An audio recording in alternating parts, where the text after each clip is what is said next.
Yep. Hello, guys. You are welcome to the Chris Echator Mindset Academy. Now, in the Chris Echator Mindset Academy, as usual, we talk about real estate, we talk about education, and we talk about the digital economy.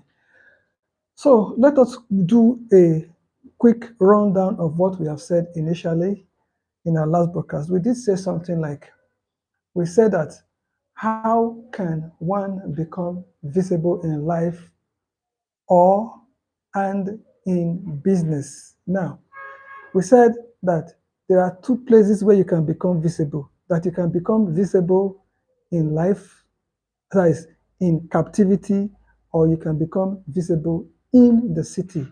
Because the Bible did say that the labor of the foolish wearies every one of them because he does not know how to go into the city.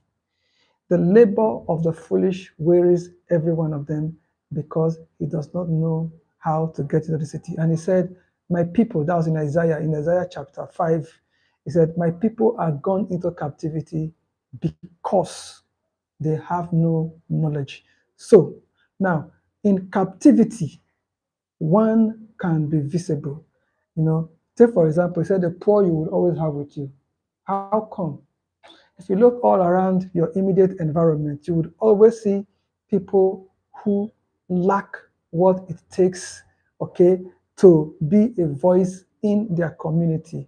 And the wages of the people in captivity is obviously less than the wages of the people that are not in captivity.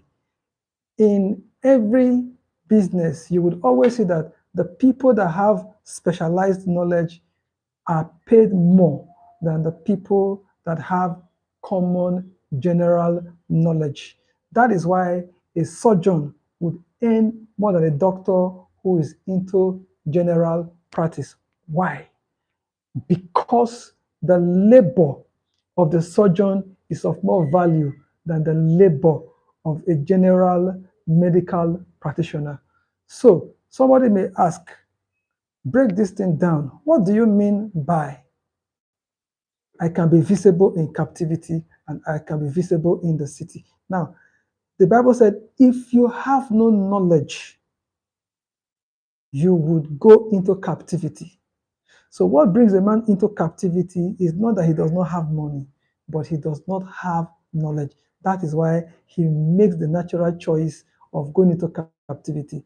That is why people who are looking for gate men will not look up to accountants. They will not look for engineers to make their gate men or to make their house helps. Why? Because medical doctors have knowledge and they know where their knowledge is needed. Their knowledge is needed in the field of medicine. But somebody who has no education of any kind, when you're looking for a security man, or when you're looking for a gate man, or when you're looking for a cleaner, or you're looking for somebody to clean your compound, you look for somebody who is not educated. Why? Because you don't need a specialized kind of knowledge to function in that place. Hence, that man who perhaps is destined to be a medical doctor, but because he refused to go to school or because he went to school, he refused to learn properly, he goes into captivity in the society, in the business, and in life. So now, but what we need, remember that cities, towns, and villages are not the same. What makes a city different from a village is the contribution, the facilities that are available in the city. There is electricity in abundance in the city. There is water in abundance in the city. There are good houses in the city. You have police stations, you have army barracks, you have schools, you have all manner of facilities, you have good roads, all right, in the city. And what brought about these things? The labor of the wise is what has brought these things to the city. Now, the labor of a fool, one who has no education, one who has ignored the truth, one who chooses to play dumb with his skills, all right, would normally not have access into the city because the people in the city would not want to mix with people who are lazy and who do not want to make their labor meaningful in the city. So that is why when people who don't want to labor get into the city, because there is no work for them, it is easy for them to go into crime. And that is why when they are caught, the places they are kept are in captivity to separate them from those whose labor are labor of the wise. But the labor of the foolish has no sense in the city, hence they have no access into the city, hence they cannot go into the city. He does not know how. Why? He has the labor, he has the skill, he has the work set, but he does not have the mental discipline and the moral discipline to function effectively and efficiently in the city. So, if you are coming into the city from the village, ask yourself, what skill sets do I have? What kind, where would my input be needed in the city? There are people who come into the city with nylon bag. This is Lagos. People enter Lagos with nylon bag, but give them 6 months, give them 1 year. Their talent and their labor brings them out of obscurity and brings them into limelight. One of the most obvious things that are used in Lagos, used in Africa, are natural talents. But somebody have to discover your talent. Somebody needs to place a demand on your talent so that as you labor with your talent, you are able to live above what is regarded as the minimum wage that is required of citizens of that city. So, right now we are having the issue of minimum wage in Nigeria. It is not the minimum wage that will solve the problem in Nigeria. Rather, it is the skill of the laborers that will solve the problem because there is abundance of money everywhere and anywhere you turn in this part of the world. But however, money does not flow in the direction of emptiness or in the direction of laziness.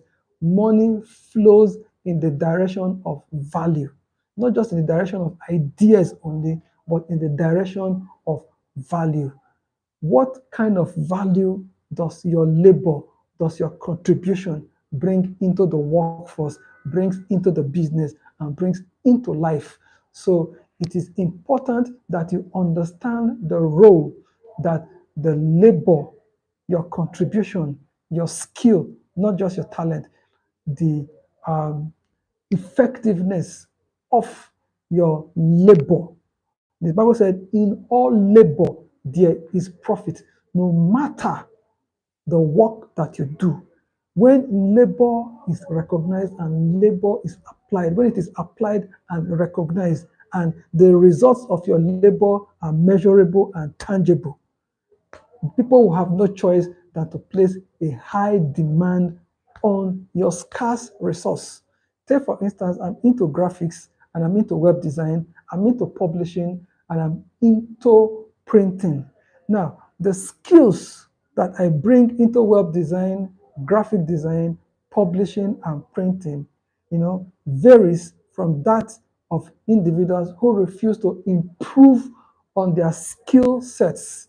I constantly update myself. I constantly take on challenges and tough assignments that enables me to be able to distinguish and separate myself. So one area, all right, to be visible is on the positioning. How do you position your brand? How do you position yourself? How do you position your skills?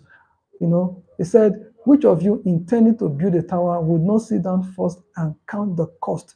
What will it cost you to constantly upgrade and constantly improve on your skills?